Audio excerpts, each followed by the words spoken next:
Hey, what's going on, everybody? Welcome back to the Writer's Block Podcast. All right, your favorite comedy podcast in the whole wide world. Today might get a little bit confusing, all right, because we have some name doppelgangers in the building today, all right, but I have a funny guy who I love up in here, all right.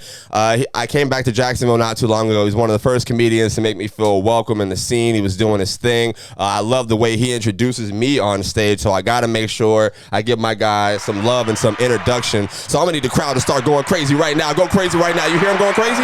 You hear him going crazy? They're going crazy. You hear him going crazy? Ladies and gentlemen, I got the beautiful, handsome, whatever you want to call white men today.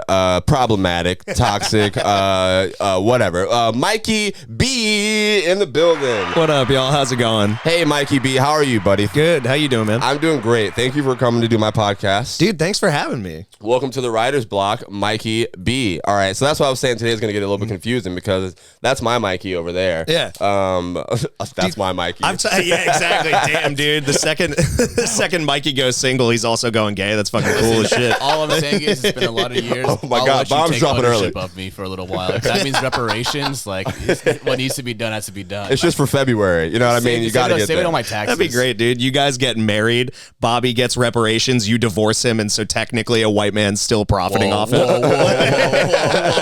And now you're thinking like a white man. Yeah, there you go, dude. Opportunistic, dog.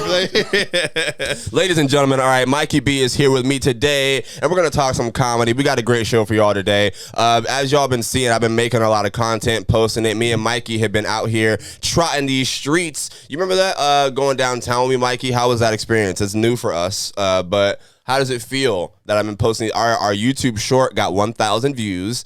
Wait, for real? Oh, Yeah, 1,000 views on the YouTube short that I put of us, and then it got 1,000 views on Instagram of like the video of me and you when we were like doing the filming, man. I told you, it looks better when I have, like, when I'm not holding the camera. When there's someone with me. I mean, fucking obviously, it's not a selfie anymore. I do skits, and every time I have to hold up my own phone for myself, I'm like, I'm a fucking loser. Dude, well, the worst is you have to do that. Dude, that feels so fucking right. It's so true, though. Anytime you try to make content on TikTok for yourself, like breaking the barrier down, which you guys have both done being stand-up comedians, but like breaking the barrier of just being like, this is what I look like, this is what I sound like, I'm okay with that because I want other people to laugh or whatever. I want to make content. Like, Ironically, that's a hard thing to break through. Ironically, the thing that I haven't broken that with is listening back to my stand-up. But we'll get there. Today, ladies and gentlemen, we're going to talk about me and Mikey. We met Theo Von and Maddy Smith. Badass, Hell dude. yeah, He dude. didn't smell as greasy as he looks. It was crazy. Dude, listen, honestly, that man's hair was beautiful in person. That man's hair, all right, it was beautiful in person. I'm not even going to lie. Well, I'm not going to lie to you. Also, I put that there for you to put the iPad on there so you can just look straight ahead and not have to look to the side. No, I understand that, but when the iPad goes right here, it's getting picked up by the camera.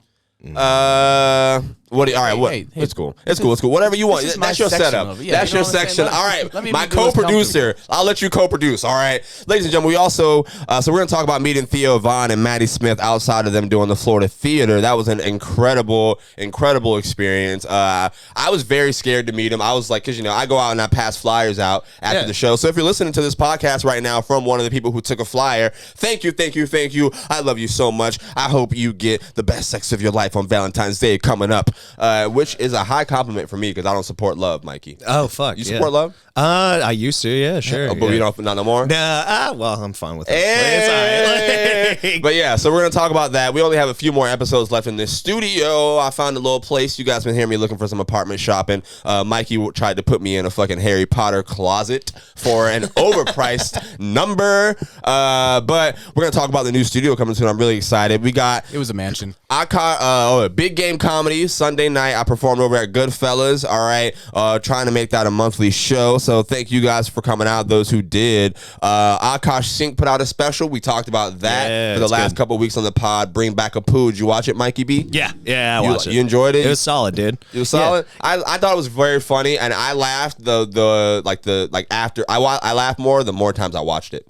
Oh, no shit. So it's one of those where it's a good sitter. Yeah. We talked about how it's like, it's different the way he produced it, like the way Akaash brought it out, you know, the way that he defended white men. Yeah, dude, I was, dude, and he dropped it in February. I was like, that's bold, dude, but he's brown, so it can still, he's cool with that. Like, dude, he's doubling down on defending white men. Yeah, Mikey dude. was just saying he's on Rogan right now. He's he is on. Rogan. obviously, guys, we got to get to it. We're going to talk about Joey Rogan dropping. He didn't even drop it, but somebody dropped a compilation mixtape of him just saying M-bomb, M-bomb, M-bomb, M-bomb, M-bomb. A mixtape of hard R's, dude. Dude, yeah. Somebody chefed that up. They scratched that together, man. You would think that was the finest of DJing. Yeah. you know a white man made that edit. You know what I'm saying? No black man sat there and just let Joe Rogan say the N-word in their headphones 70 times. You know what I'm saying? There's no way. That's dude. funny. So we're going to talk about that, ladies and gentlemen. And then other than that, who knows what we might get into on this crazy fun show of an adventure that the Writer's Block podcast is becoming. So without further ado, let's immediately jump right into it. Sound good? Everybody, that's cool? Perfect, dog. Keep it moving. All right. So I'm really excited. I showed Mikey B the video of the trailer that I've been working on for where we're doing this whole behind the scenes content, Mikey. You know, who knows what's becoming in the future, but me and you were out here.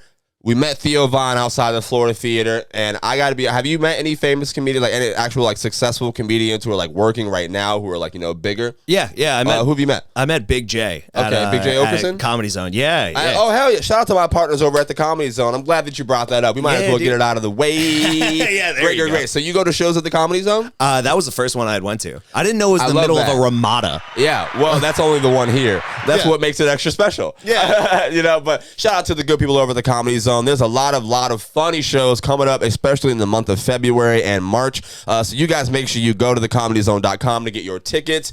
We love the people over at the Comedy Zone. I will be there soon for, let me see, Ryan Davis is coming to town. So you guys can go get tickets for that. Ryan Davis is hilarious. You got Bruce, all right, a legend coming to town. Bruce will be here February 25th through the 27th. Ryan Davis will be here, I think, the 18th through the 20th.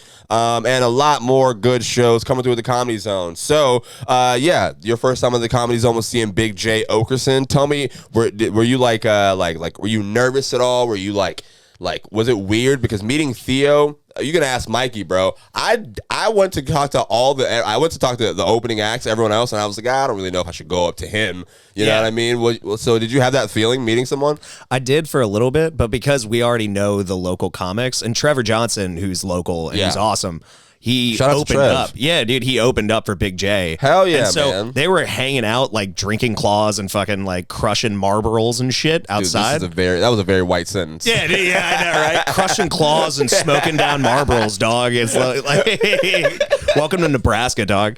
But they were hanging out outside, and I was talking to a couple of other comics. I was talking to Alex Sanders, and while we were hanging out, it had been like 2 hours by that point. Yeah. So Big J was just standing outside, and any bit of me that was like nervous, I was like, all right, fuck it. Yeah. Because it's also 12. He's drunk. Yeah. So at this point, it's like, even if I make a bad impression, this guy's going to be like, yeah, some like kind of chubby white dude is cool. Yeah.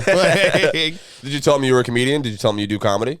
Yeah. Trevor introduced that. Okay. Yeah, That's very nice of him. So, honestly, it took Mikey and my old high school teacher calling me a pussy before I went up to go talk to Theo. Yeah. You were there. Oh, of course. And we all have a story about like meeting someone famous and it being, because some famous people you meet, it doesn't hit you that way. It doesn't. What do you mean? Like the nervous feeling. Like Yeah. whenever I met one of the guys from Are You Garbage in New York, I was shaking in my boots. Mm-hmm. Okay, yeah, This I guy's see what taking, you mean. $5,000 So, a month off a Patreon. Like I wasn't like nervous to meet Theo. It was just like I don't want to bother the guy. He came outside after performing at the Florida Theater. We wait. It was Front about door, 10, front 15 door. minutes. Yeah. After 10, 15 minutes, right out the front door. Like I'm talking, this man burst the door open. Like, I'm here, people. Like, watching that was so inspiring and incredible because there's little old me standing out there handing out flyers, people walking right past me,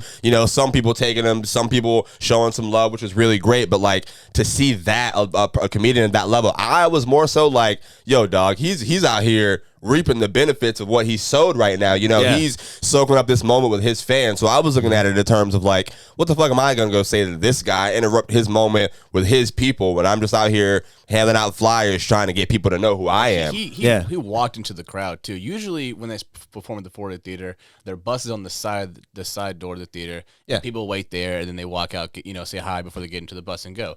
This man like kicked open the French doors. Shout out to Theo Von. What the fuck is up, boys? Yeah, and so Maddy badass, Smith, dude. I fangirl fangirl meeting Maddy Smith. I mean, I whatever you want to call it, bro. I thought I was, so that is the person that I was like, I never thought that I would be that excited. I met other like comedians and other celebrities. Meeting Maddy, I was like, oh, dude, I have a video of now I gotta find it. It was so funny.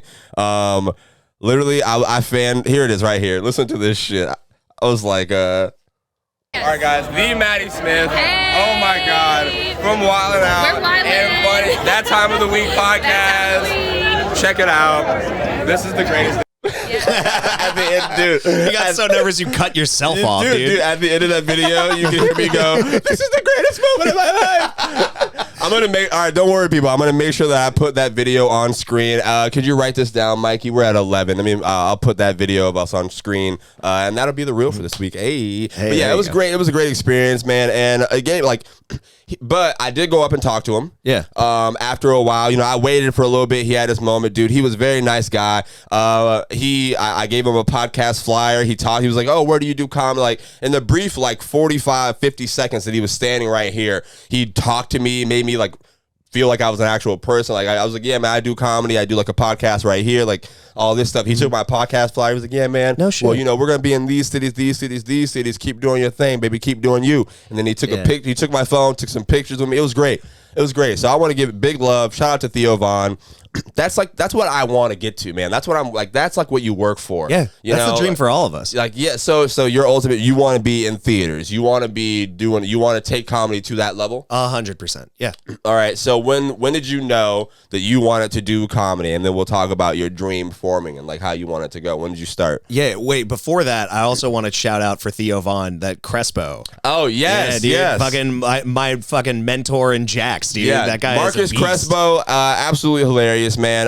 Dude, I love this guy. I don't know you have his Instagram up right now. No, I got him on the phone, or I can call him on the phone. He said that we can answer. Yeah, he was cool with that. All right, cool. I'm excited. I don't know if he was gonna say yes or not. Marcus Crespo is a comedian. He's been doing some mics with us around Jacksonville, like VooSwar and pretty much all these other local mics. Yeah, and he he hosted Theo Von's show at the Florida Theater that night, so 2,000 people. And I want to give him a round of applause because that was fucking great. You have his number? Yeah. All right, let me call him. Now, I'm gonna call. Let me send it to me so I can go through here. Oh, okay. Yeah. We're gonna put it through the roadcast so we can chat with him. Gotcha. But yeah, we got to ask him what that was like performing at the Florida Theater. I just sat and spoke with him at VooSwar. Like literally like maybe like a week before, 2 weeks before, just about how he started comedy and how long he's been working. And so I was very happy to see him. When I told you that I want to go talk to everyone else, dude, like, after the show, I ran up, I hugged the shit out of Crespo. Yeah, dude. Well, he's fucking, he puts himself kind of like, he comes into the open mics and just crushes because he's a vet.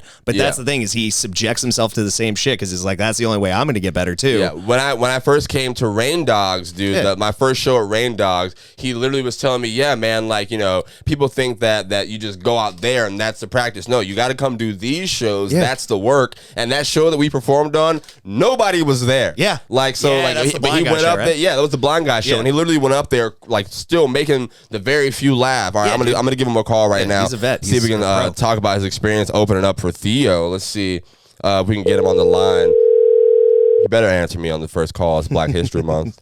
If not, it's racist. Oh my God. Second ring, dude. That's never a good sign. Hello? Hello, Marcus Crespo. This is Bobby calling live from the Writer's Block podcast. Sir, can you hear me?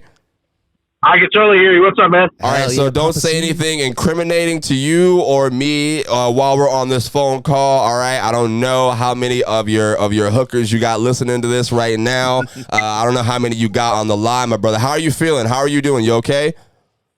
I'm good. It's tough making a hooker be quiet. Marcus Crespo, I'm here with Mikey B on my podcast. What up, Papa C? Can you hear him? What's up, son? Tell your mom I love her. You know she doesn't want to hear from you, boy. We were just talking about the Theo Von Florida Theater show, all right, because he, me and Mikey were out there doing some filming for YouTube, and he came out outside. You got an opportunity, all right, to open up and host the Florida Theater show. Is that correct, sir? If you would like to, the floor is yours. We want to hear about your experience. Ladies and gentlemen, this is Marcus Crespo. Yeah, man, it was cool, man. I mean, I've been doing comedy for a minute, and I've done pretty much like almost every smaller room in Jacksonville. I've done a bunch of the rock bars. I've done the comedy clubs and stuff like that. Yeah, but I never got to do anything. I was telling them the show that you did with me at Rain Dogs, where the audience was one blind dude, like the first time that I met you. Yeah.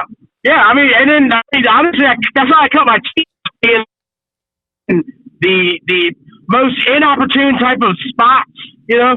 And then, like, sometimes I would get like a chip on my shoulder, like, damn, dude, I've been busting my ass, man. At least I could get a theater show or something. Yeah. And it never happened until basically Tuesday before the day of the show. Before the day of the show, there was another guy who books me for like little bar brewery shows. Yeah. And he's friends with Ari Manis, who is the feature. Yeah. And he's like, hey, man, are you free tomorrow? I'm like, yeah. Why, what's up? He goes, you want to open for Theo Von? I was like, oh, yeah, dude. Fuck yeah, dude. Yeah. And he goes, I'm like, where? Last time Theo Von was in town, he was at, like, the Comedy Club of Jack's. Okay. Like a very much smaller venue. Yeah. And I was like, so where's he going to be at the Comedy Zone? He goes, the Florida Theater. I'm like, nah. That's like, you didn't believe it? You didn't believe it?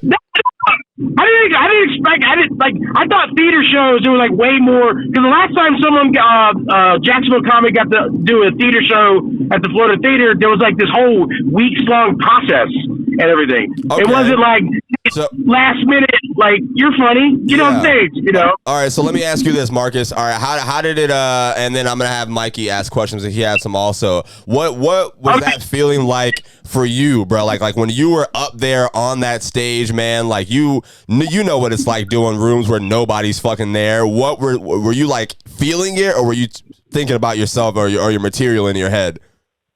Before I got on stage, I was nervous as shit, dude. I've done like, I think 700 people was the largest crowd. This was 1,000 plus, I think, is what they said. Okay. And so I was like, I think the Florida Theater is 2,000 seats. Jesus. Oh, so it's probably more than that then. Yeah, I think it's 2,000 seats. I'll double check right now, but go ahead. Okay, yeah. So I was like 1,000, dude. That's anything over 1,000 is like that's insane. That's the largest crowd I've ever done. Yeah. And then also it was just like, man, I've been like whining about this in my mind. Like, come on, man, I don't get to do the shows, you know, whatever. And then here's the opportunity, and the last thing I wanted is to eat shit on stage. That's good. Yeah, you definitely don't want to get your shot and then it not go. That's how I felt like the first time performing at the Comedy Zone. Like the largest I performed in front of is 218. I just looked it up, Marcus. Florida Theater capacity 1,900 seats, so 2,000 people. Jeez. Damn, okay. Wow, that's way more than I thought. Yes, sir. You know the weird thing is? What? Prior to getting on stage, I was like super nervous, and then I got my own green room. It was cool as shit. Mikey, wait. Hold on, Marcus. I'm gonna let Mikey talk to you real quick. Do you have any questions for him?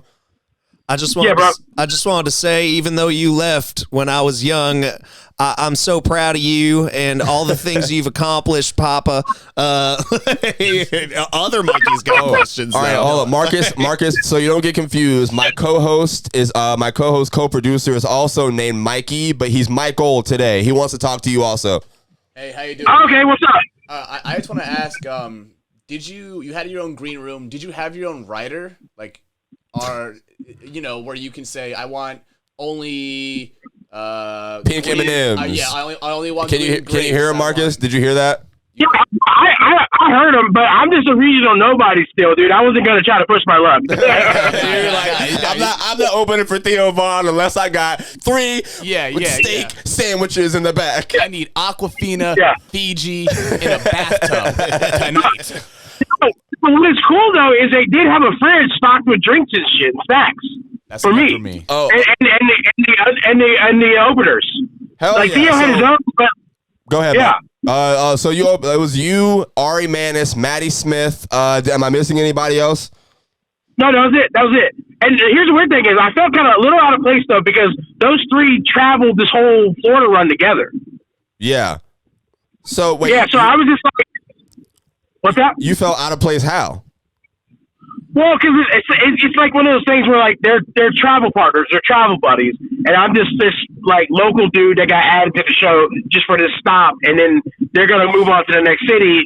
Like there's a rapport that they build with each other. Okay, yeah, I understand where you're going, but I feel like that's kind of what we're supposed to do here. Where at this like the work that we're doing, you meet people who are leaving and going to another city, but you make an impression and they remember you. You know what I mean? Next time they come back around, you might be that person going to the next city with them, my brother. I love you, Marcus Crespo. I know you have a show in St. Augustine tonight, so I don't want to keep you too long, but I do appreciate you letting us call you. Is there anything else you want to say, man? What? Let the people hear from you. What do you got? I don't know, just keep on grinding, doing your shit, whether it be a podcast, a show, a pilot, whatever, man. Just keep working. Ladies and you never know what may come around the corner. Yeah, future guests on this show, Marcus Crespo. I can't wait to see you again, buddy, and good luck at the show tonight. I think you're in St. Augustine tonight, right? Yep, I'm in St. Augustine. Oh, yeah. So good luck. Me and Mikey are going to hit up VooSwar. So after this, that's where we'll be bouncing to. See you there, buddy. Absolutely. Bye. All right, man. You guys have a good one. All right, buddy. Later, Crespo. Later, man. Let me give a round of applause for my guy, man. Yeah, dude. Ladies and gentlemen, Marcus Crespo, if you couldn't tell from the sound of his voice, he's amazing cocaine. I was gonna say he's not the same age as Mikey and I. He's been working comedy for a little bit. He's a vet out here, you know what I mean? Dude, he's like 1,000. He looks like Mikey in about he's like 35. I was gonna say he looks like Mikey in about 10, 15 years. Which one, dog? Oh, you fucker. There it is. Trying to swindle out of that today. I'm gonna look like Mikey B in about 10 years. That's how I feel right now. Oh God, dude, the natural progression. But yeah, those are opportunities that you work for, man. We're doing all these regular open. Like I don't mean regular, but like we do these open mic shows where sometimes people don't show up. Like tonight, we're gonna be late and we'll probably still beat the crowd there. Yeah, you know what I mean. But like that is what the practice is for. Where you never know when you're gonna get opportunities to come like that. You know what I mean? What else we got here today? Oh yeah, cool. So Mikey, you also host VooSwar some weekends. Yeah. Some weeks. I will talk about that, man. Talk about the mics that you get your stage time at. Where do you enjoy being a comedian and building your set and jokes that you like to work on? Yeah. Really, it's just everywhere everywhere Jacksonville has one. So you're one of those. Yeah. I don't want to like pick and choose because at the end of the day, if you can't win every room at least every once in a while, then how are you even prepped? Okay. I totally get that. Yeah. But, like fucking Shantytown I love just because it's like a small, like it feels. Love Shantytown. Yeah, dude. It feels very, very cozy. That's the. I think I haven't been to that Mikey yet. But it's a great room with Zach and Dean. And then I also, Rain Dogs. VooSwar really is like the home base, dude. Especially I love that place. Scott being like as cool as he's been, just like trying to get me to host whenever he can't is cool. It's good experience, especially because the way people are, you don't realize it when you're just. VooSwar is a Tuesday night mic, by the way. Go ahead. Yeah, just the way people are. When you get called up for your 5 to 7, whatever it is, they're looking at you. You're ready to build rapport with them. It's like a natural progression. You have in the audience? Yeah, the audience. Okay. The audience is like, all right, here's our guy for like 5 to 7 minutes. Okay. And that's fine. But the second you're a host, It's like at the beginning, it's like, hey, everybody, you guys got a fucking drink? I'm going to talk about my dick. First of all, you didn't even, that's not even how, no, your opening host is, come on, guys, what we got? No, I'm kidding. All right. Oh, no, yeah, no, I attack a crowd for sure. That's what I was going to get.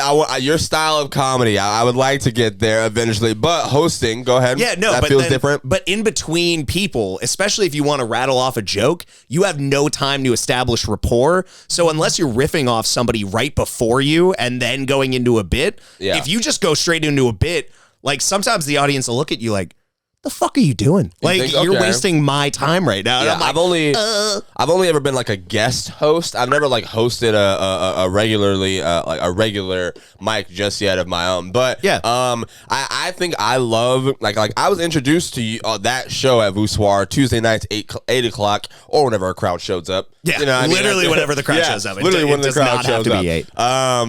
But yeah, so like I thought you hosted that mic because the first 2 times that I went, you were there.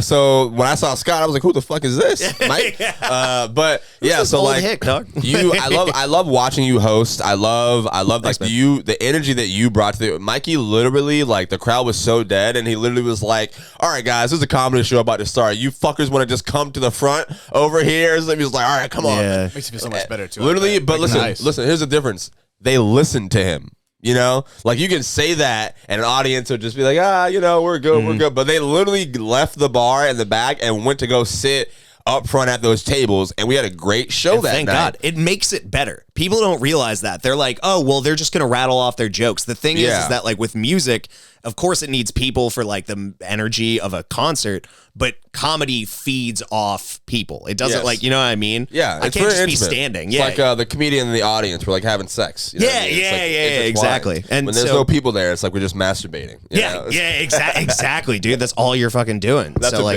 bit. Yeah, I know. I've been doing that. I know. I've heard it, dog. Like, do you guys like that shit? Right into the writer's block to let him know, dude. Yeah. Absolutely, man. Yeah. So I just got the courage to start trying my bits on Twitter and stuff before. I used to never want to do it before taking it to a stage because I have a fear of like if I put my best joke out right now and that's like my biggest clip, then I can't use that anymore if people are coming to see me. Yeah, you know, even though that joke isn't my best joke by far, but that was just like, a deeper thought of that. But on the contrary, like every time someone goes to see Bert Kreischer, what do they chant for?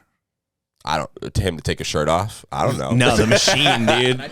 Fucking guy. Oh, they God. always want that so much that this man has a movie coming out called The Machine. Okay. Yeah, absolutely. But like just on the other here's the level, thing. That's a total different story. Like the machine story is tied into so much more than just a joke. That machine story is tied into Florida State culture and Stones having an article about him. Like you know what I mean? Like it's tied into so much more that can live on and spin off into a movie. You know, there's not many jokes or stories that you can make and that spin off into a movie. At least right now, I feel like. Think about how old that joke really is and the fact that it's still hitting so fucking hard today. You know what I'm saying? Like, that's you're right. It's just like the fact that joke has the longevity is pretty insane. I think that's like super commendable for anyone to have a joke or a story or anything that can last the test of time. Yeah. Yeah. And that's the thing, a story it has that weight, you know what I mean? Because you can see yourself there. Yeah. Like if you're doing like a metaphorical bit about gentrification or cannibalism, like people, you know what I mean? You've heard it and it's cool 3 or 4 times. But when you hear stories, it's like, oh, this motherfucker was on a train pounding potato juice with some fucking Russians. So the bit that I was saying that about is like my dog bit. Like I really love that bit, and I feel like if I don't put that joke out, if I work that joke and actually perform it instead of like for like a year, I think I can make more of an impact with people hearing it for the first time, me just in a year, than me putting it on the internet. But like maybe you're correct. Maybe I'm just holding on to it and I need to put it out. Do you feel that way about any of your jokes where you're like, this is a really good joke, this is going to work every time, I don't want to put this out too early, let me just work on other things? If anything, I'm like, oh, this joke isn't ready for everybody. I still need to work on it. Even at showcases, I'm like, shit, I need to like write this better. Yeah. But I mean, you're always you're always going to want to do that. And that's what I'm learning to do. Like, bro, you literally are always going to want to do something better, and you can't just kill and attack yourself for it not being perfect. For sure. But I do that shit all the time. comedy. Let's talk. I have a question for you. All right. This show is called The Writer's Block, and I've been trying to work in little segments and like things that we can do, that are kind of like plays on words and stuff. I don't know if they're going to stick, but this question is called Writer's Blocked. All right. And if we do it weekly, pretty much I was going to ask, what is something I would like you to weigh in on this as well, Mikey, when I get to you, because we actually have a little writer in the making over here, you know what I mean, behind the scenes. But yeah, so Writer's Blocked is what I want to talk about real quick. Is like, tell me a time, Mikey, like or any point in your material or jokes where like you just had you were met with a challenge, like the ultimate challenge that you were like faced with in terms of comedy that you couldn't get past, or it took a little to work through, but it made the bits or the jokes or whatever stronger. Yeah, dude, I actually got over one Friday. Oh, hell yeah. Tell me about it. Tell me about it. So it was just about a specific bit that I was writing down about festival girls. Okay. Just festival chicks in general, and how they'll just like, they're crazy. They're out of their minds. Like, they're so wild. And in high school, it's most of the time it's the high school girls who like cried when their boyfriend smoked weed for the first time. And now they're mixing like barbiturates and fentanyl in a festival porta potty. Dude, they're out of their mind. Like, and so I wanted to write that. I've seen girls whip up some crazy drugs in front of me, dude. The girls it's insane. Yeah. Girls are the best, not the best, but girls are the most fluent. Oh, 100%. Drug cookers I've ever seen. You know what I'm saying? You don't know till you know. You're like, wait, you do this? Yeah, oh dude, my god, like a cocaine. We're at church. It is Sunday morning. Like, we do this every time right before communion. Dude, they mix it up. They OD, but they know how to fucking throat hit themselves and throw it up. So then all of a sudden they're just like, they throw up, they cry, and then they're just like, all right, well maybe 50 milligrams of sertraline and cocaine wasn't smart. They're for like, a listen, Thursday. guys, it's gonna be fine. We OD'd, but you actually have a minute and 24 seconds to hit your uvula before it actually takes place. Dude, oh my god, and they have such skill to it, dude. They're deep. Yeah, well, I've watched sorority girls like not sexually just finger each other's mouths to like make themselves throw up before they need to go out. Yeah. It's like, I can't do it. Can you? And like the one bitch is just like, I'm mother hen tonight, and then she just like hit him. You know what's crazy? I've also seen that happen, and I've also like I've noticed, okay, that person has touched everything in this place and has not washed their hands the entire time they've been in this 100%, dude. And girls just don't give a fuck. Oh, they're drunk. Who cares? Well, yeah. But anyways, you were getting Writer's Block. So that bit has an ending that I felt, or like it had an ending that I felt like was hacky. Mm-hmm. Just the way that I wrote it, it was like, and I might try and use it. By hacky, do you mean like anybody would do this? That's the way you thought it was going to go, very easy? What do you mean by hacky? I guess it's not, but it just feels like it's not special. It's not like it's not enough for you. It's not my own voice. You know what I mean? Got it. All right, so I understand where you're going. Like, I was describing them, like, festival girls as like, they're stupid smart because, they'll fucking, I have one girl who knows the exact amount of Molly she can take before her kidneys fail. Yes. This same chick, dude, she was like, I don't get how stop signs work. Oh, dude. And the ending of the bit was just like, that's the stupid to her smart. Okay. It's just like, and it's like, So you've been working it, and like, I think the best thing I can think of in my brain is like I have a joke where I do the Trump joke that I've been working on, where it's like with like Dollar Tree and Joe Biden. They ain't even got a quarter. Yeah, shit like that. Like so, like that joke. That's what I'm trying to relate to. With like I do that joke, and I thought that was a good joke, but it does well in front of some crowds, and then other nights it feels hacky because nobody responds to it, and I'm just like, oh, okay, well maybe it's not as well as I thought it was. How did you get over that? Like, what did you do? I just sat in the feeling because on Friday I had to go out too. So like, I didn't have to, but I'm a fucking alcoholic. Yeah. So I'm just like, scribbling As away. I wrote this. My line. Yeah, right. Dude, I'm drunk right now. Yeah, hey, there you go, dude. Dude, Bobby's finally drinking, dog. Mikey fucking corrupted him. I told you, someone had to do it. Yeah, but I started writing it, saw that line, and I felt it where I was like, I don't really like that. Okay. And I feel like it's hacky. It's a cap, but is it like a good cap? And then I just kind of sat until I was like, fuck it. I need to write the way that I would write, even if right now it's not going to solve itself. Yeah. So then I wrote differently. and then came to a more creative cap to it that I actually like right now. And we'll see how it goes. So when you say you wrote differently, do you mean like what is writing differently for you? What do you mean? Like, you wrote the joke in a different structure, or you like started with a punchline, you work backwards? No, I kind of bulldogged it. I was just sitting there and I was like, I mean, everybody has their own thing. I was like stupid to the smart, and I listened to a good quote from Louis C.K. Pre-masturbate, and but everything you said after that doesn't count. I mean, I'm kidding. Right? But like, no, I still I was fucking around. His new special's so good, but the one before it, not the most recent one. Sorry, it's kind of lame. But listening to him just as a comic talk about that kind of stuff, like where he's like, his mom was a math teacher, and she essentially told him, right before you get frustrated, you'll get frustrated in a math problem. You're like, I can't do it. And it's impossible. That's the exact moment you need to push through, because your brain is like really trying to process. Okay. And that's kind of how you'll push through that wall. Okay. And so you work, are you going to do the bit tonight or the joke tonight? I'll do it well, I'm excited to see it, man. I'm excited to see what you worked out. Yeah. I have a couple jokes that I'm excited to work out tonight as well. Like, I have this one joke where it's like about like gay babies that I'm trying to work on. But I know it doesn't always hit like I don't know, that's a weird thing for me. Like, you think it's a good joke, you know what I mean, but it doesn't always hit. You know, even when you like even if you're like, okay, this did well in this room, but you go over here to this side on like on a Wednesday, Thursday night, and it doesn't do as well. But before we move on, I do want to give a little congratulations. I want to give a little big ups, a little shout out to my co-producer. I've been trying to get people who come to do this podcast to dabble in comedy if they don't already do comedy. Can we talk about it right now? You want to talk? You good? You good? Sure. All right, ladies and gentlemen, I'm really excited because I got my guy Mikey, not Mikey B, but Michael, my usual, my Mikey. Mikey O. Tell him what you've been doing. I would like you to. I don't want to spoil it for you, but you want me to give you a drum roll? You want to? No. Okay. Yeah, nothing is a need right now. All right, go ahead.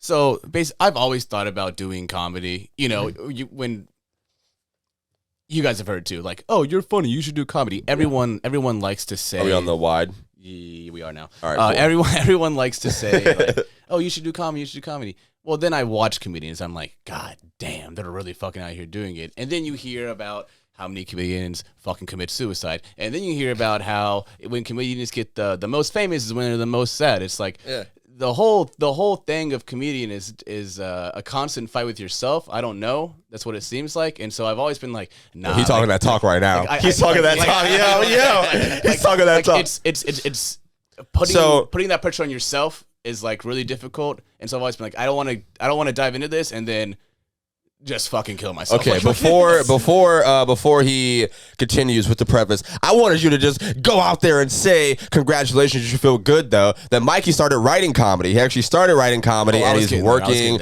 Yes.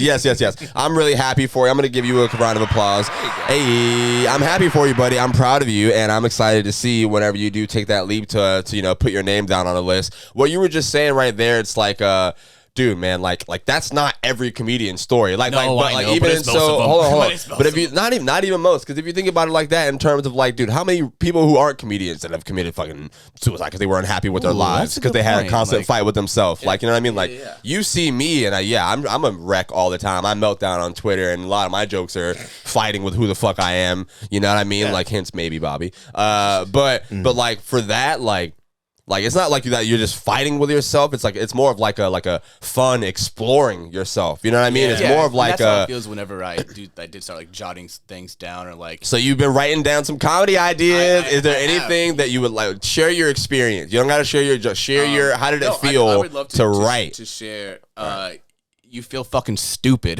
You feel stupid. You feel dumb as shit. You feel so dumb. How? Why? For sure you do. Because you're in your head like. Okay, so, you'll say something to somebody while you're riding the fucking car, and you'll laugh, and you'll be like, yeah, that's a bit. Let me work on that. And then you're like, then the person in the car next to you is like, wait, what'd you just say? You're like, no, nothing. Nothing. No, but listen, it gets so much easier if you're just a comedian. Like, I'll have those conversations where, like, I'll talk with you, or I'll be talking to someone, and something funny will happen. I'll pull my phone out and I'll open my notes. I'm saying, hey, don't talk to me for 30 seconds. I'm typing. And, like, now people get it. Now people understand. At first, they were like, well, you recording me, nigga? You writing down what I just said? You know what I mean? But so did it feel good when you had an idea, or did it still feel dumb? No, and then like last week I started texting you like half-ass shitty ideas for jokes, and I would love to like kind of put one together right now. It's really.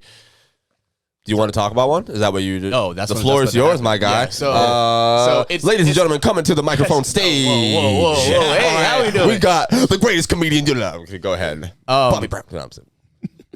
So I was in this Bass Pro Shop, and it was a pretty alt-right store. This fucking dude. Okay, so that's what you wrote in your notebook. That's the first line of your notebook. I texted you that, and I was like, "That's a banger." You know what I'm saying? No, and I want to go over just one more. And a lot of the things that I think is funny is just things that like you come to realize, like it's like a lot of time, like people say like, "Oh, that's a vibe," you know? "Oh, that's a vibe." "Oh, we're gonna do this." That's a vibe. I like to use "that's a vibe" whenever my plans go like slightly sideways. Like, say we're going on a road trip, and I think we're taking your mom's fucking Suburban, but we end up taking your dad's Camry. Like, that fucking sucks. Less legroom, but guess what? It's a vibe, dude. You know what I'm saying? Like we're still gonna make it by. It's still gonna be. So you're fine. trying to like turn like "that's a vibe" like a pot, like a. Yeah, it's like no. Okay. Like this sucks, but at least we're still getting onto it. Yeah. It's like, you know, like, hey, I'm on my period. You're like, oh, that's a vibe. all right. Like, that's a That's vibe. hilarious. Like, I That's can't do as much as I hilarious. want to do, but like that's a vibe still. You know, like. Okay. Absolutely, dude. I get what you're saying. That's exactly what comedy is. Like that's the like. I'm learning now that like every complication, everything that like at this level, you're always trying to think like, oh, is this comedy? Am I a comedian? Is this the right thing? Is this the right thing? They just feel that what we feel on a grander scale. And they just trust it because they know that it's a process and that it works. But like they still feel the same things. Like you feel dumb, but like it's still an idea. Like all comedy is you're trying to think, oh, I think this is funny. This is my kind of humor. Let me go up and say my kind of humor. Yeah. You know what I mean? Like, and you got to convince people that your kind of humor is funny. So what you're saying, Mikey, that's like exactly what comedy is. You know what I mean? Let's see. Mikey, all right. I'm going to throw the floor to you real quick while I shift through my notes. But you were talking about earlier at VooSwar, I don't know if I can say this on the podcast, but you know, you eventually becoming a host there. Oh, yeah, hopefully. Yeah, Okay. Yeah, Scott essentially was like, I don't know if that's still his plan. If it is, hopefully he's still cool with me. He says he's been doing that show for a while. Yeah, it's been a year. It's like a year old, but he was like, yeah, and like 6 months or something like that, I may consider just handing it off, and then like I would like you to do it potentially. And I was like, yeah, absolutely, that would be super cool. Because VooSwar is a cool mic. It's an awesome room. Yeah, I love the stage. Yeah, Lewis runs an amazing place. Like it's cool. Yeah, it's just a cool place. All right, gentlemen, let's shift gears real quick. We got to talk about it. We got to address it. All right, Joe Rogan.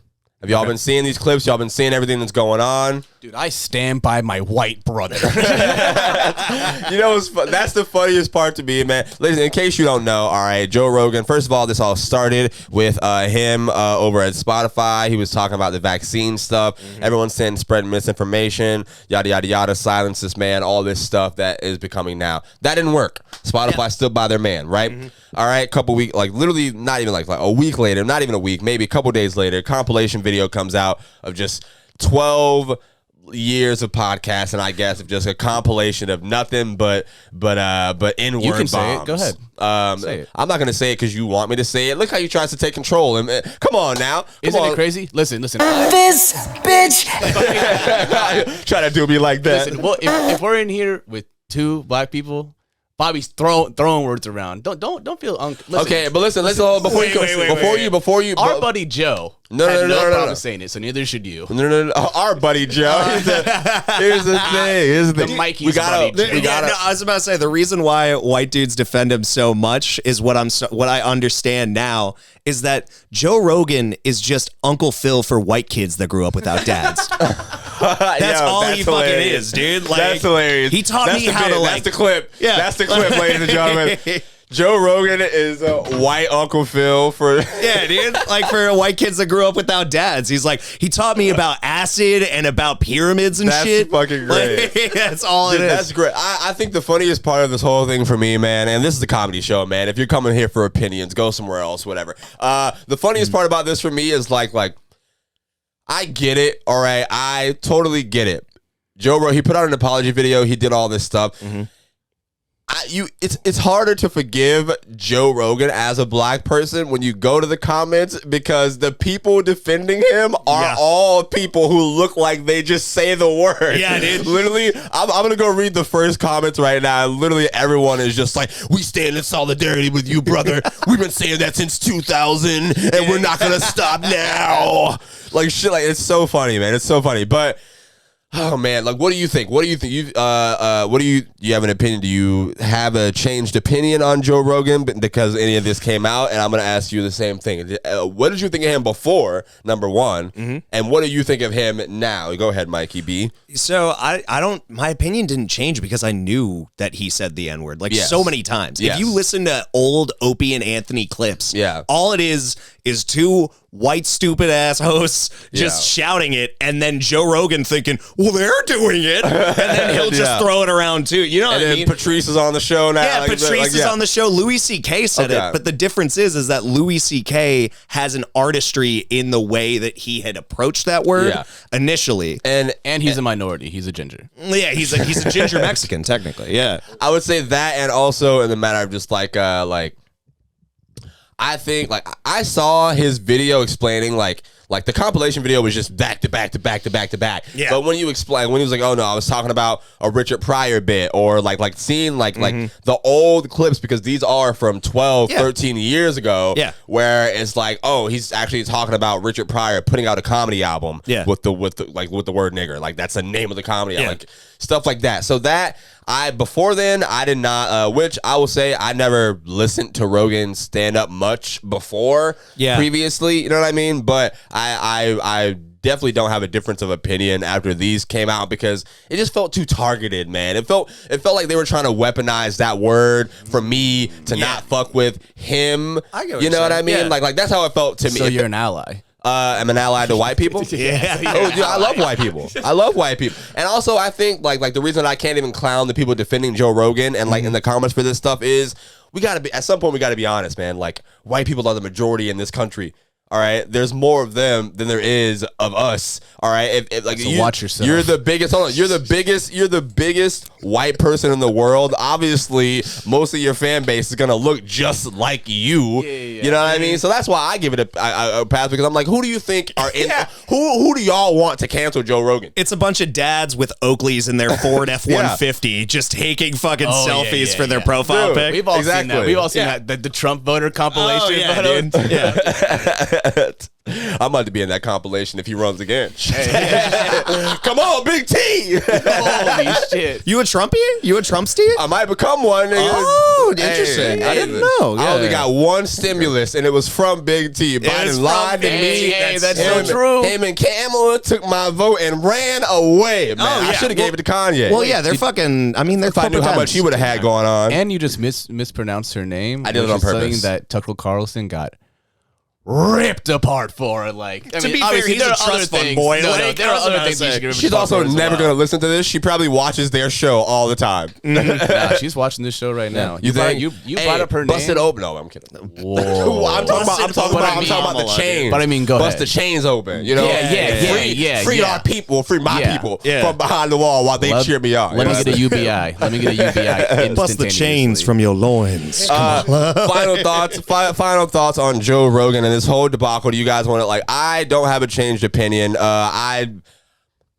I listen to the show every now and then. I don't listen to it all the way through every single time it comes out. If I'm being, I listen when there's interesting guests that I like. You know what I mean? Yeah. But this necessarily doesn't change my opinion on Rogan. This kind of just changes my opinion on the people who are doing all this. You know what I mean? Yeah. Like, it's like, hey, why did you put this out right now to try and weaponize this to get me to care? For sure. know? Yeah. But what do you think? Do you're Not really. Like I've never really listened to him super often. I Yeah. think it's interesting when like you said, when he has interesting guests, I'm like, all right, cool. But I've never been like I've never been a Roganite. Like, Yeah. you know what I mean? I've never Yeah. been knuckle dragging Roganite? like on That's my funny. way to the gym, blasting him and Ben Shapiro talking about fucking trans culture. Like, Yeah. you know, so it's like it's like it's not affecting me, you know. Yeah, which I don't have a problem with. Like, what do you think about Rogan, Mikey? Before we move on, So when I first went to Jacksonville, I got you said the N word. I mean, the way you started that, I don't know. What? that's when I Every time I'm on 95 South entering the city, I everyone just- else went Duval. Mikey goes. Yeah. I whisper one and then kiss my hand and put it on the roof, dude. That's like Go ahead, Mikey. So when I first went to Jacksonville, I didn't really have anything to listen to. I didn't know the radio station, so I did NPR for like a solid 2 months, and Yeah. I thought I was so cool for a minute. Yeah, and then, yeah, right. NPR, you're like, oh, what music is this? And you hear about everything, and it's non-biased, whatever. So there's just so then I started listening to a lot of Joe Rogan because it was just so consistent. I was spending time at work. I had so much time to listen, and I was listening to every single episode back to back to back to back for a solid like a year and a half when I first moved here. Okay. and I will say, by the way, the David Goggins videos with him. Yeah, David Goggins. That's the coach. He's fucking the, amazing. The motivational. Yeah, guy? the Okay. Navy SEAL. yeah, Yeah, that guy's a monster. He's awesome. Go ahead. You got final closing thoughts on Rogan? We got to talk about Akaash next. Basically, we'll tie it in actually perfectly. Today he just posted one of his podcasts with Akaash Singh. and he talks about the first 10 minutes. He goes, it'd be different if I didn't apologize or anything like that, but I do regret what I said saying that word Yeah, that much. And he even said that. and I put a formal apology out. And so I think that's like, usually in this day and age, people want to stick to their fucking guns to keep their little fan base or what the fuck ever it is. Yeah. Like the fact that Joe Rogan's, I mean, it's not really like he's willing to sit there and apologize. Obviously, he should apologize. Yeah. But the fact that he said, I'm apologizing, I regret saying that, like I shouldn't have done it, bang. Like he did what you guys wanted. Like what more do you want from the man? Exactly. Like, So I that's exactly how I feel. Like I think he put the video out. And a lot of people who are still upset didn't even go watch the whole video. Which I get it. There are people who are thinking, oh, there's never acceptable. I don't give a fuck what his explanation was and all this stuff. But at the same time, I just encourage people to think for themselves. You know what I mean? And with that being said, this next comedian thought for himself, because this is a very unique comedy special, I feel like. Yeah. Akaash Singh, we've been talking about it for a couple weeks, right, on this podcast, Mikey. He put out a comedy special, Bring Back a Poof. All right. If you don't know Apu, it's the Indian guy from The Simpsons who pretty much the masses thought was a racist character. They took him out. We all watched the special. If you haven't go watch it, guys, go watch it on YouTube, man. And also, pretty much like I'm a fan of comedy. I love comedy. So when things like this come out, I have no problem talking about it or sharing it out to people. I thought this was a very hilarious comedy special. I haven't seen Akaash do stand-up in person or like very many outside like the clips that he's posted. When we saw Andrew Schultz at the theater, it was just Andrew and Mark.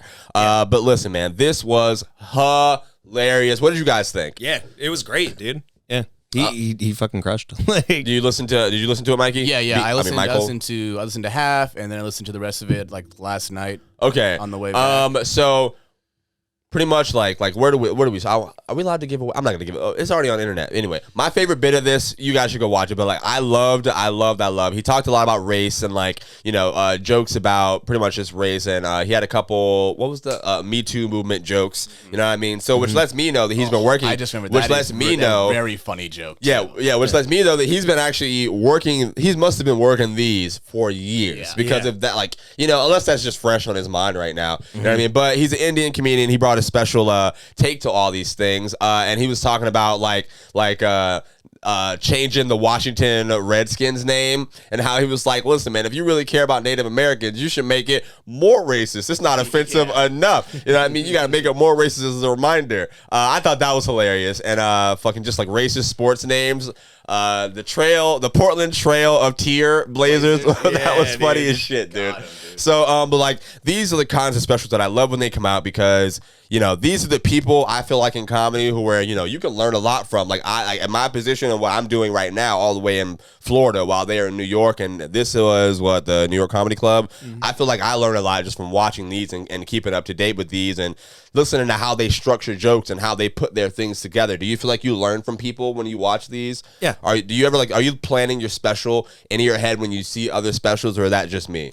No, I'm not. Just because I don't know. It was weird. Like, I got super cocky when I was like maybe 6 months in, like past COVID. So it was like 4 months before COVID, and then I came back in and like probably like 8 months. Okay. And like Crespo had actually he'd asked me to do a show, and he's like, "Can you do 30?"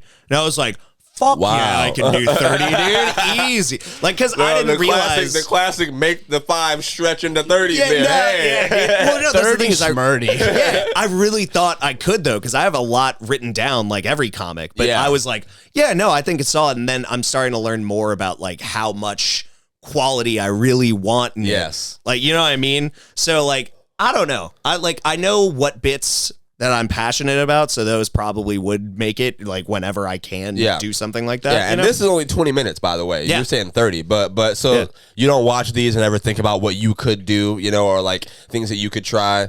No, I guess I do. I think about the bits that I think are great, or premises that I think I want to build into special ready things. Okay. Because they're more special to me than like a 5-minute. And you can't really build up the thing that like you want in 5 minutes, like for some of these premises. Yeah. You know? Okay. Like, all right. I think girls would say the same thing. Yeah. You got to be working 10 to 15 on them at least. You can't just throw her a 5 and expect everything to be cool and fancy. You got to at least find a way to give her a 30. Listen, man, we got to figure out. We got to have a man meeting. All right, we got to all decide. But listen, man, that's like how soon is too soon before you can give your girl whack dick? You know what I mean? Like this is Bobby's favorite topic that he knows nothing about. Dude, how many times do you have to perform well before you can be like, all right, because that 5er, you know what I mean? This is a good. I got a decent 5. Yeah. If you make me stretch this 5 into 30, come on now, it's gonna be a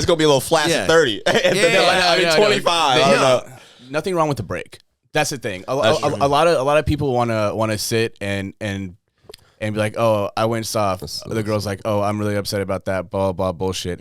There's nothing wrong with me being fatigued, bitch. I'm out here throwing ass, all right? Trying to pound, okay? And afterwards... That's actually a good point, dude. No, it is. Girls throw ass in the club. Guys throw ass in the bedroom because we're the ones actually pushing. Physically and literally throwing ass. And so having you're always on top. Is that what you're always on top? You're always throwing ass on top? Not always on top. Some of them throw ass in the bedroom now. Some of them... No, they do, but don't get me wrong. But like, there's an old Twitter tweet about girls ride dick like they're trying to scoot in a chair. Fucking. Dude, I read something after that hurt my feelings bad. It was like, that's because your shit ain't big enough to reach. Well. And so she's just trying to find somewhere where it's bearable. I was like, motherfucker, dude. Like, yours didn't hurt my feelings. Yeah, exactly. That's real.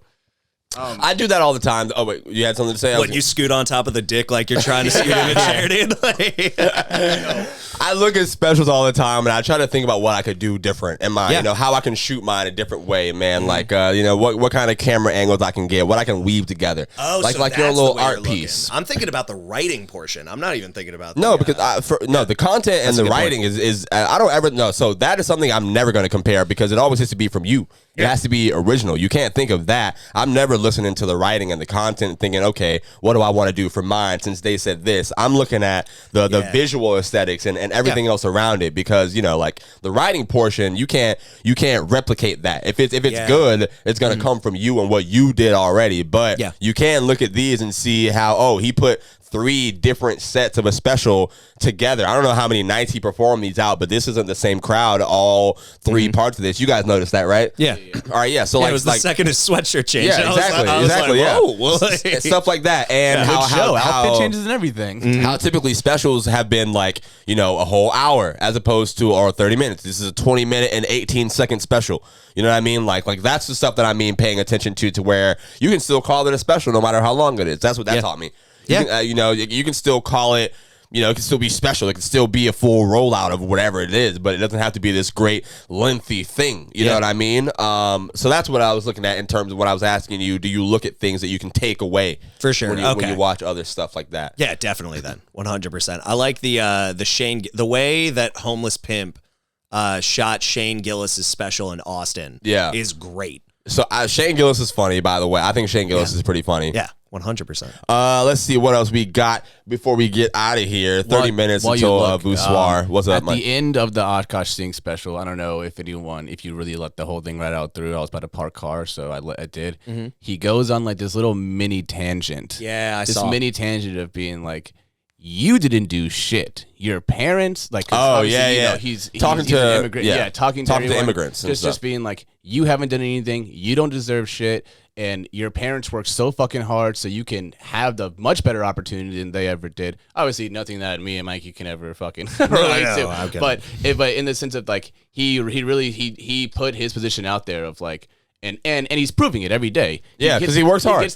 I've been seeing Akaash has been on. He was on Guy Code in like 2014, 2015. This is his first like special. Yeah, it was, and I'm pretty sure he did this himself. Well, you know what I mean? Like, because he's been not in the shadow of at all. I wouldn't say in the shadow of Schultz, but like working so closely with someone who has become so fucking big right now. Like, not that it would hurt your ego or anything like that, but having that person there, it probably has helped him so much with so many things. Like that's what I hope that I could be for you. Now that you're doing comedy, now I'm kidding. But yeah, Mikey.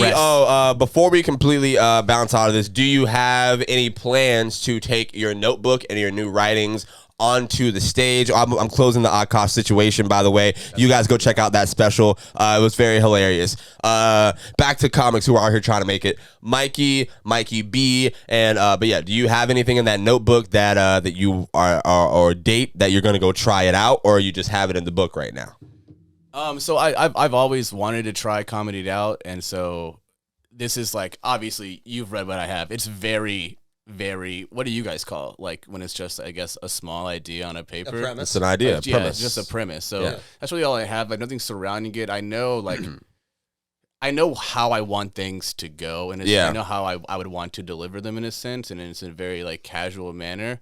But you never know what you know what you like right now. Yeah. But you go on the stage and you get off, and you could be like, oh, that I'm trashing that. Like, oh, this is. I mean, but I want my style to be like this now. Like, so what I had to learn when I first started writing, dude, is don't throw anything out until you try it. You know what I mean? And I break that rule all the time. So I'm a hypocrite. But after that, that's just like eventually, you know, a little bit where you're like, that's not gonna work, or that's shit. You know, eventually, you know. But when you're first fleshing things out, you know, you gotta give it a shot to go all the way, because you never know. Yep. I'm gonna go try some stuff out tonight for like the funeral jokes that I've been building. Yeah. And do you have anything that you're excited to try tonight that I want to listen for? Yeah. So the ending of that one bit I was telling you about, and then on top of that, just a new version of gentrification I'm trying out. So that's good. Yeah, I'm trying some funeral stuff about death. You know, I'm trying to make some unfunny stuff funny is my challenge for this year. And I also have some jokes that I'm trying out about the gay community. So there you go. I'm gonna leave you on a little cliffhanger. So come out and see me if you want to cancel me, fuckers. You got to buy a ticket to cancel me. No, I'm kidding. No. But yeah, Mikey B, I appreciate you coming to do my show today, my man. Thank you. VooSwar, I'm assuming it's gonna start a little bit later. For sure. We're recording this on a Tuesday. We were supposed to record on Sunday, but I did a show at Goodfellas, which I think is going to eventually be monthly, so you guys should come out to that. All right. Been working. That's what I'm doing like these shows for. Trying to build I want to build a nice 15, a nice 20 minutes. You know what I mean? Like out of just stuff that's different. So before I bounce out of here, let me see. I do have Mikey On this show, we play music to end the episodes. If you have a song that you would like to play, my song that I'm gonna play today, I'm probably gonna play some Duffel Bag Boy by Wayne and Titty Boy. Start but music. Can we do a quick rundown all the shows you guys are gonna yes, do during yes. the week? Got it. Anything you guys have you want to promote right now? We're towards the end of the show. Let's just try to get all this off real quick, and so everyone knows where they can see you, where they can view you, where they can be with you. Gotcha. Okay. Hell yeah. Thank you, Mikey. I appreciate the reminder. All right, guys, listen, every Tuesday I'll be out at VooSwar trying out new jokes, trying to make this thing work out. So every Tuesday, VooSwar, 8 p.m. It is over in Mayport area. That is Jacksonville, Florida. And then, Wednesdays, there's the Walrus. Thursday, there is CBD Cafe. And those are all the open mics and things like that. That we both usually go to pretty weekly. Yeah. I don't have any big dates or any big shows right now. I will update. This is a weekly podcast, and pretty soon you guys are gonna get some special treats. Maybe multiple episodes a week. Who knows? But yeah. So I'll be at the Comedy Zone with Ryan. Ryan Davis is coming February 18th through the 20th. You guys go to comedyzone.com to get tickets for that. I'm not performing that night. I'm just going to the show to have a good time. So yeah, that is all I have as far as networking. Dates. You're not having a good time. You're networking. Well, all right. Yeah, you're right. I'm going to the show to network, but also I'm a fan of comedy and I like having a good time. You know what I mean? Oh, yeah, dude. I didn't know you like comedy. Did What? you know? Exactly, dog. But yeah, do you have anything? Yeah, so you guys can follow me on Mikey B on the Beat. That's where I put all my stuff on Instagram. I'm going to be in Gainesville. I want to say in a couple weeks, I'm going to post about that at the High Dive. I believe it's the 22nd or the 23rd. You got TikTok, Mikey B? Yeah, it's Mikey Beat. Mikey B on the Beat was taken. That's literally so. Other than that, yeah, I'm posting skits on there. I'll actually have a single with one of my best friends, Sammy. Also an artist, ladies and gentlemen, making music. Yeah, so we'll have that coming out soon.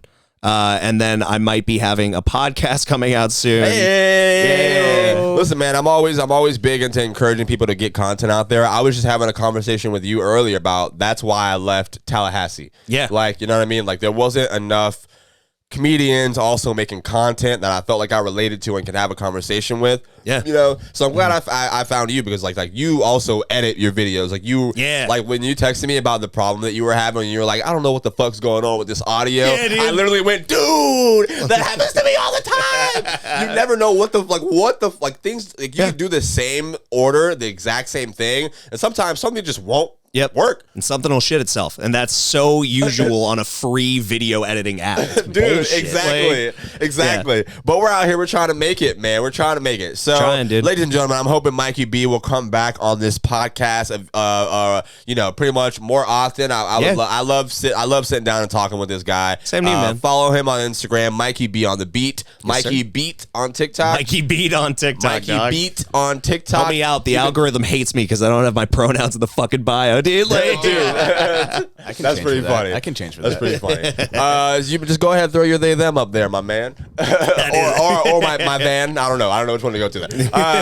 You guys can follow me on Instagram at Maybe Bobby and Twitter Maybe Bobby and TikTok Maybe Bobby, and then YouTube. Just type in Maybe Bobby Comedy, and that's where all this beautiful content is going to be. I appreciate you guys for supporting the Writer's Block. All right, I have really been out here doing a lot more work, a lot more legwork, a lot more filming, a lot more, just making content these days, and it wouldn't be possible if it wasn't for you guys who are out there watching and encouraging me to keep going. So I love you guys. Shout out to all the pretty ladies out there. Shout out to all the cool fellas supporting this show. I fuck with everybody the long way, strong way. We got a show to do tonight. VooSwar, yes, sir. 8 p.m. This is Tuesday. So every week you guys can come see us at VooSwar. This episode is going to be out tomorrow, Mikey B. Hell yeah. So it's Wednesday. You guys missed it, but if you didn't, thanks for coming out. If you knew I was recording and you're going to be there because you heard this, thanks for coming out. But yeah, without further ado, ladies and gentlemen, let's turn this bitch up. We gonna be out of here. Best podcast in the world. Hey. Turn me up. Turn me up in the headphones real quick. I think my snare off. Hey. I'm counting all day like a clock on the wall. Best podcast in the world. Boy. Shout out to everybody out there. All over the world, wherever you may be listening from. Get your money, nigga. Ain't about to pick this day to start running. Ain't about to pick this day to start. We going, man. I love y'all.